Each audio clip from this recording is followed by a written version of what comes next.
ദില്ലിയിൽ സുരക്ഷാ ഭീഷണി. ചെങ്കോട്ടയ്ക്ക് സമീപം സ്ഫോടനത്തിന് സാധ്യതയെന്ന ഇന്റലിജൻസ് റിപ്പോർട്ട്. ക്ഷേത്രങ്ങളിൽ ലഷ്കർ ആക്രമണം നടത്താൻ പദ്ധതിയിടുന്നുവെന്നും സൂചന. രാജ്യതലസ്ഥാനത്ത് അതീവ ജാഗ്രതാ നിർദ്ദേശമാണ്. YS അഭിനന്ദ് വിവരങ്ങളുമായി. അഭിനന്ദ്, എവിടെ നിന്നാണ് ഇപ്പോൾ സുരക്ഷാ ഭീഷണി ഉയർന്നിരിക്കുന്നത്?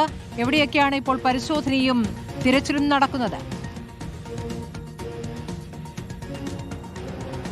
സ്മൃതി, ലഷ്കർ ഇ തൊയ്ബയുടെ നേതൃത്വത്തിൽ ദില്ലിയിലും പരിസര പ്രദേശങ്ങളിലും ഭീകരാക്രമണം നടത്തുമെന്ന് വാർത്താ ഏജൻസികളാണ് റിപ്പോർട്ട് ചെയ്തത്. സുരക്ഷാ ഏജൻസികളും ഇതുമായി ബന്ധപ്പെട്ടുള്ള വിവരം ഇപ്പോൾ കൈമാറിയിട്ടുണ്ട്. ദില്ലിയിലെ പ്രധാനപ്പെട്ട സ്ഥലങ്ങളായ വിജയ് ചൌക്കിലും ചാന്ദിനി ചൌക്കിലും ചില ക്ഷേത്രങ്ങൾ കേന്ദ്രീകരിച്ചാണ് ഇത്തരത്തിലേക്ക് ലഷ്കർ ഇ തൊയ്ബ വലിയ രീതിയിലുള്ള ഭീകരാക്രമണം നടത്തുന്ന റിപ്പോർട്ടുകളാണ് നിലവിൽ പുറത്തുവരുന്നത്. ഫെബ്രുവരി 9-ാം തീയതി പാകിസ്ഥാനിലെ ഇസ്ലാമാബാദിൽ പള്ളികൾക്ക് നേരെ ആക്രമണം ഉണ്ടായിരുന്നു.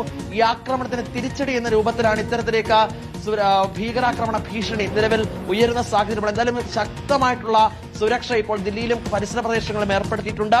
പോലീസിന്റെയും ഒപ്പം തന്നെ CRPF നേതൃത്വത്തിൽ തിരച്ചിലും പരിശോധനകളും ആരംഭിച്ചിട്ടുണ്ട്. ചെങ്കോട്ടയിലും ഒപ്പം തന്നെ വിജയ് ചൌക്കിലും ഉൾപ്പെടെ ഇത്തരത്തിലേക്ക് ഭീകരാക്രമണ ഭീഷണി ഉയരുന്നുണ്ട്. എന്തായാലും വലിയ രീതിയിലുള്ള സുരക്ഷ ആണ് നിലവിൽ പോലീസിന്റെയും CRPF നേതൃത്വത്തിൽ ശക്തമാക്കിയിട്ടുള്ളത്. സ്മൃതി, അഭിനന്ദാണ് വിവരങ്ങൾ നൽകിയത്.